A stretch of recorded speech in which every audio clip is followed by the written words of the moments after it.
What's up, Sparkman family? It's your boy Sparkman and welcome back to another video.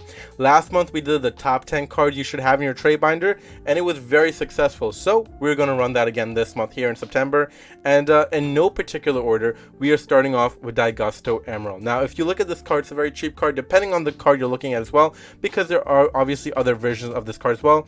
Now the dual terminal is going up in price as well for those that are not aware of this, but we're looking at this card because again, a lot of budget players actually use this card, but also it's just a very effective and useful card at that, right? If you look at the effect, it's a very good effect, allowing yourself to pretty much recycle cards from your graveyard back into your deck, and then allowing you to draw a card is just always going to be something that is very much a powerful card in the game of Yu-Gi-Oh!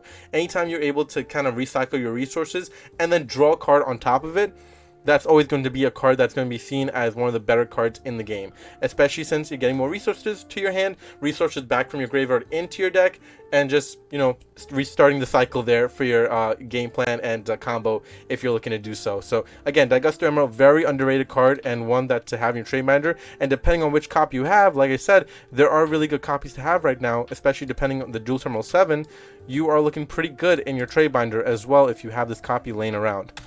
Now, we're looking at Psychic Processor as our second card here, because obviously Malice is coming out in crossover breakers relatively soon, to be honest with you. Time is flying by, let's be honest here. And Psychic Processor is going to be one of the cards that people are looking as their tech choice for Malice, especially being a Cybers card and being a very good Cybers card at that. If you read the effect here, you can pause the video as well if you want to read the effect. But this one is looking like it's going to start spiking up in price, and one to have in your trade binder just in case people are being like, ooh, actually, you know, I might want that. So, you know, be aware that Psychic Processor is just one of those cards, along with a lot of the Cybers cards right now in the market, that people are looking to kind of like test and see whether or not it will be a good option for them moving forward.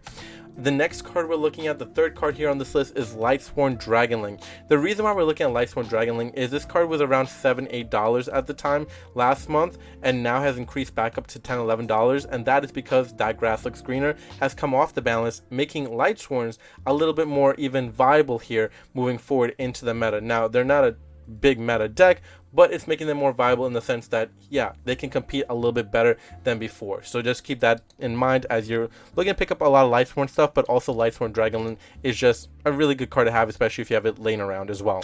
Now, number 1, Infection buzzking. For those that don't know, this came out Maze of Millennia, and one of the more underrated cards, especially the effect here. If you're able to bring out this monster, being able to look at your opponent's extra deck here, I mean, read the effect, pause the video, read the effect, it's a really good one, and then send it to the graveyard is always going to be an extremely amazing card. So, you know, keep this in mind. It also has a burn effect as well for your opponent, so a lot of good things with this card. If this card is ever able to be used in the meta like consistently well, this one will be going up in price, no doubt about it.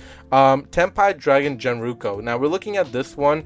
I apologize if I'm saying it wrong. I know I butcher a lot of names, so I apologize about that one, but Tenpais are getting a lot of support, especially in the next set as well, so they're going to be even upgraded even further than they are right now. And again, Tenpais are a really good deck, and this one being a very cheaper option, I recommend picking it up for this price, especially if you can, because I can only see Tenpais going further along here in the market in the upward side of things, as there's more positive stuff coming for this deck moving forward in the next few months as well. Now, the next two cards we're looking at is Spellbound, and we'll get to the next one very shortly, but they're very cheaper cards but underrated cards here to have your trade binder, because they will be very useful cards moving forward in the next few months in just the meta in general. So Spellbound and Fusion Armament, in my opinion, I just think those two cards are just such underrated cards, very cheap cards to pick up and very good cards to have in your trade binder as well. People are going to like start focusing on certain cards on what to, you know, stop their opponent from going comboing, and then also trying to allow yourself to, you know, build a better field, and these two cards kind of do that. So, you know, keep that in mind as you move forward here to, you know, set up your trade binder up. And again, Spellbound, Fusion Armament, pretty good pickups in my opinion for your trade binder as well, especially if you're laying around. Blaze, Supreme Ruler of all dragons.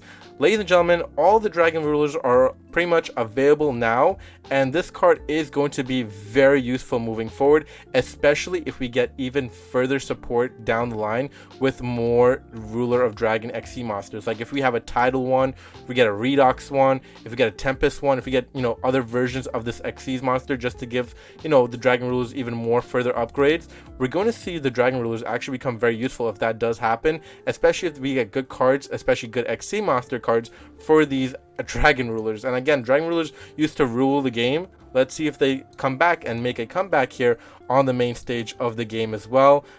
This is just one of the many good supports that they have as of recent, and I expect that to continue as they're now all off the list as well here.